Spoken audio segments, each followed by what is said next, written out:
He's the president of the West Virginia Chamber of Commerce. Good morning, Steve. Good morning, and you notice I'm not getting into the argument about how to pronounce a word that I've never heard of. I'm with you. Good morning, all. Great to have you with us. Rob, could I very quickly say hello to John Doyle? Absolutely. Longtime delegate, great state leader, somebody I consider a friend, and this is a good opportunity to say, while we don't always agree on all the issues, we can still work together civilly and be friends with each other and discuss what we think could be the best solutions to move our state forward. So, John Doyle, it's good to hear your voice. And it's good to hear yours, Steve. I was telling the folks before you came on the air, yeah, I have great respect for you. And yes, there have been a number of issues where you and I have had different points of view, but I don't think we've ever gotten angry with each other. Well, I appreciate you for saying that, and I agree. I don't think we've ever gotten angry with each other. And in the end, don't you get a better result when you get more ideas on the table and you talk through, okay, we all agree on that we're trying to solve the problem, but how's the best way to get there? Exactly. And often a lot of it is understanding what the problem is. That's what produces, I think, a lot of differences in a view of what the problem is. Right. I agree with that. I think that's well put. I think a lot of people have the same reaction in regards to John that you had, Steve. And being as that John's political viewpoint is not the dominant one in the state of West Virginia, you would think there would be a few people that would regard John as the enemy, but that's not the case. I've never talked to anybody that says, "Oh, I hate that John Doyle. You can't talk to him." It's generally speaking, I don't agree with him, but he's a good guy. We've had great discussions. So salute to you, John. And I'll be quick to say, and then there are plenty of things that we do agree on. That's right. And sometimes I do think in our process, often we would be better off if we started with where we agree and get those things done before we get into the, okay, now here's where we just don't agree kind of issues. Hey, let's use that theme to go into Governor Morrissey's State of the State speech last night, Steve. From the first half hour of it seemed to be dedicated to economics and business. What did you think in particular of some of the things that the governor introduced last night? Well, I was very pleased that the governor really started with the importance of having an economy that is working for everybody. I think that's an example of a subject around which there is broad agreement. We all agree. As an example, we lost jobs. I know this is counterintuitive. It's not what a lot of people think, but between 2023 and 2024, West Virginia actually had a decrease in total employment. We saw a decrease in manufacturing jobs. I don't want to start off by being negative, but what I'm really trying to do is reinforce that from a West Virginia Chamber of Commerce point of view, having the governor talk about the economy and the importance of job creation and getting more people into the workforce. You notice he particularly pointed to our low workforce participation rate. We think those are very appropriate things to be talking about. And then we need to talk about solutions. What are the things that we can do that will help people be able to have a good job and earn a good living in this wonderful state of ours? We had a get-together last night through Leadership West Virginia. By the way, Matt Harvey was there and said to say hello to everybody, so I'll pass that along. Thank you. Excuse me. And lots of elected people came to this reception. It was the Leadership West Virginia group, which is affiliated with the Chamber, has this meeting every a legislative reception every year. And there was really a lot of talk about how do we get people on the same page to do the right things to get our state moving forward. We had out of state guests who just say they're enthralled with West Virginia, and they see the beauty, they meet the people, and they love it here, and they sort of can't understand why our economy isn't moving forward a little faster. John, did either of you catch the governor's speech last night? I did. Mr. Doyle, your reaction? Yeah, Steve, it is interesting. Now, as you know, I'm a liberal, But as you know, I also served on the Finance Committee for 19 years, and Right. and I consider myself a liberal with green eye shades. I want to see the numbers. Governor Morrissey said we're going to continue cutting taxes. He also said we have to make our teacher salaries competitive with those of every state we touch. He didn't say how. When somebody says, I'm going to cut taxes and raise salaries, and doesn't give a roadmap, I begin to wonder. Now, what is your reaction to that? And if I just may add to that question, yeah. and overcome a $400 million deficit at the same time. Oh, thank you. I forgot about that. which grows to 500, 600, and then 700 million in the coming years. Well, let's follow our own advice here and say, let's start with where we agree. Where we agree is that it is important to raise the salaries of teachers. It is important to figure out how to help PEIA, which is the Public Employees Insurance program that we have for state government workers that teachers participate in. And how do we make ourselves more competitive? Because I see the words more competitive as being synonymous with more attractive. And as with so many things, it's not so hard to identify the goal. It's much harder to identify the route to get there.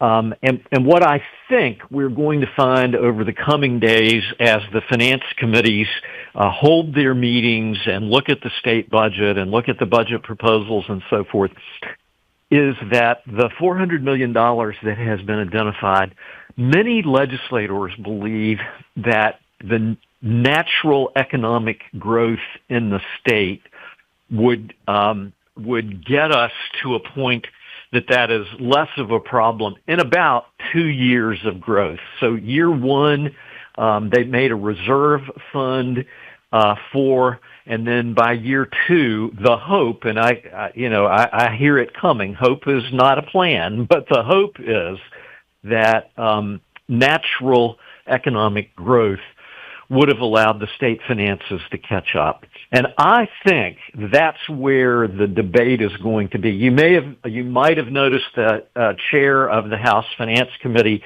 also a Republican, of course, is not necessarily in agreement with the governor about the $400 million deficit and whether it's fillable or not by natural growth.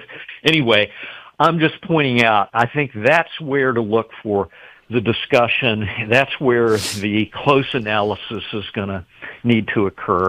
And then we have to see, and John Doyle, with your level of experience, please, you correct me. I can learn from you. But that's where I think we have to see if the governor's budget eliminates certain programs that help make up that difference. So it's a combination, I think, of some budget cuts and natural growth that we're betting on. Natural growth is usually accompanied by inflation. So I always turned a jaundiced eye when I was on finance and people said, well, let's count on some natural growth. And I'd say, sure. And let's count on prices going up a little bit too. So you got to factor that in. It's interesting, Steve, that you mentioned Vernon Christ, the chair of the House Finance Committee. Yes, he does disagree with the governor. Not just on that. It's interesting. Last night, every time the camera focused on Vernon Christ, when the governor had said something, he sat there with his arms folded in his lap and a blank stare. While all the other delegates were standing up and clapping, he was just sitting there staring. So I noticed that too. Yeah. So, John, in regards to your inflation growth, and Steve, before you go, Eric Householder, the former majority leader and Senate and House Finance Chair, said many times the state's budget growth is naturally at about 3% a year. So if you're at $5 billion, that's $150 million.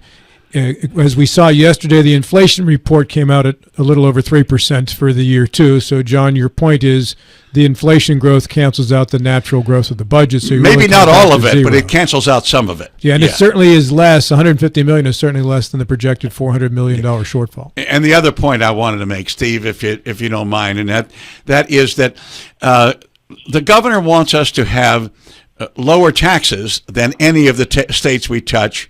And again, equal salaries. He said teachers, but I think he also, if you ask him about state troopers and human service caseworkers and those folks, he might say, oh, yeah, we need to do that too.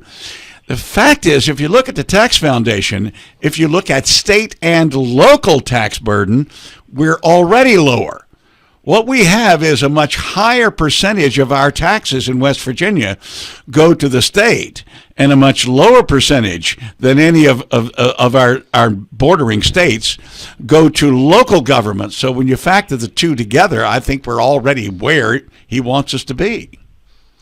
I think if I could just take that point just a tiny bit further, and I agree with that analysis, by the way. A tough fact to put on the table, and this is a tough political fact too, I think, is that in many instances we have unrealistically low local tax. Now, mostly what I'm referring to is the property tax paid on real estate. We have data at the West Virginia Chamber that causes us to believe West Virginia has anywhere between the seventh and third lowest residential real estate taxes in the country. And the states that have correspondingly low residential real estate taxes have higher either income tax, sales tax. In other words, they make up for it somewhere else. The state level taxes, yeah. Yes, state level taxes. Yeah. So when we talk about the need to pay teachers more, and I don't think there's a lot of disagreement that we do need to do more for our public schools. Education is really what the 21st century is going to be all about, as was the latter part of the 20th century. Where is that money going to come from? And I think it has to be on the table. Politically, it's a very hard discussion to have, but I think it has to be on the table that our residential real estate taxes are probably unrealistically low for the needs that we have. What is the Chamber's position on the proposal to allow counties to have a 1 cent add-on on the sales tax? We have not developed a formal position, but we tend to be in favor of more local control. Get behind it. So it's a great thing to be talking. This is one of those. I don't want to at this particular moment to say, oh, we've got it all figured out, but we are very open-minded where that is concerned, and we've seen how this has worked to solve the kind of problems we're talking about on this call in other places. Steve, this is John Gilstrap. Good morning. Hey, John. You talked about being together last night with a bunch of people who were wondering. They're so impressed with West Virginia, and they're wondering, I think the quote is, they don't understand why our economy is not doing better than it is. Do you have an idea why it's not? Because if the economy were doing better, if we had more jobs, we had more employment, then a lot of these problems would just go away. So what is the big impediment? So let me approach that from a couple points of view, and I'll try to get right to the point. We went for too many decades without seeing our economy grow. Now, why is that the case? I think it's because we put so much stock, particularly in the mining industry, that we ignored the need to have an educated 21st century workforce. And by all means, I am not saying that people who work in the mining industry are not educated. I just think we relied on thinking that revenue from coal would keep us going and keep us going and keep us going. Well, the problem here is that coal production in 2020 came in at approximately half what it had been in the first decade of this century. And so we haven't really made a transition to being a knowledge-based digital economy. And you add to that, while coal was coming up, manufacturing was going down. And so we kind of have, and I'm referring to the last decade of the 20th century and the first decade of the 21st century. So we were losing manufacturing jobs, even though coal was producing more and more revenue for the state. And I think we became complacent about creating a knowledge economy. And so here's what we don't have. We don't have in West Virginia substantial insurance company headquarters. We don't have in West Virginia substantial banking company headquarters. We do have, that's not to take anything away from our large banks and the banks that are headquartered here, but if you go look at Columbus or Charlotte or Richmond or Pittsburgh, you see a very different picture in terms of economic growth. And then I'm going to go here. You guys can all take a deep breath because I'm going to go here for a second. Our healthcare economy could really save us if we get it right. But it's very, very important to get it right. And I think we should, and I don't think too many of your listeners are going to disagree with this. We have real expertise in the healthcare economy in West Virginia. That expertise is at West Virginia University. It's at WVU hospitals. It's at Vandalia Health. It's at Marshall Health. And when the experts, the people who really know, tell us, look, here's what we need to do in order to grow this sector and give people better health care and have a bigger economy around health care, it's my point of view, we ought to listen to them. Are you referring to certificate of need, Steve? You knew I was going to go there. So we've done many interviews on certificate of need over the last week and a half or so from both standpoints, and also even examining it from outside the healthcare realm. It looks like the state is only considering a healthcare CON reform and not a repeal of other CON laws. Is that correct to you, Steve? That's my understanding, and my point would be this. This is a really important topic. So it's probably best to take our time and get it right and understand it better and understand what the states that surround us are doing. We heard testimony at the Capitol on Tuesday, for instance, that if West Virginia does away with its healthcare CON, Virginia and Kentucky and certainly Maryland also has a CON. The providers from those states can come into West Virginia and divide up our market. But because of their certificate of need process, we can't go into their states and pick up any of the market share that we might lose. So that's not the same as taking a position on this issue. It's just asking, do we know everything we need to know about this before we push the green button or the red button? Yeah, it's like going free market with one arm tied behind your back in that situation, isn't it? Yes, that's what concerns us. We don't purport to completely know the answer, but what we're saying is we have people who are real health experts in this state who are telling us, hey, everybody, be careful here. You could really cause us to have to fight a fight with one arm tied behind our back, and that could have big impact on the future of healthcare in West Virginia. So I'm a little bit lost here. So are you saying that you're hearing from the medical community that they are in favor of certificates of need? Yes. John? That's the testimony that they've been giving at the Capitol. 60 seconds. That is exactly the question I was going to ask. Thank you, John Gilstrap, for asking my question for me. Steve, final word is yours. 30 seconds. Thank you so much for having me on. It is always a pleasure. I enjoy your great questions. Look, we have a solution in West Virginia, which is to keep looking at making ourselves more competitive, improve education, make sure that we have people coming out of school who are ready to either go on to school, go into the military, or get a job before they get to that next step in life. Those are the policies we want to pursue, and those are the policies we think your listeners are interested in knowing about. Steve, thank you. Always a pleasure to speak with you, sir. Thank you so much. Great to be with all of you. Steve, John and Rob, take care. Thank you, sir. You too. Yes, sir.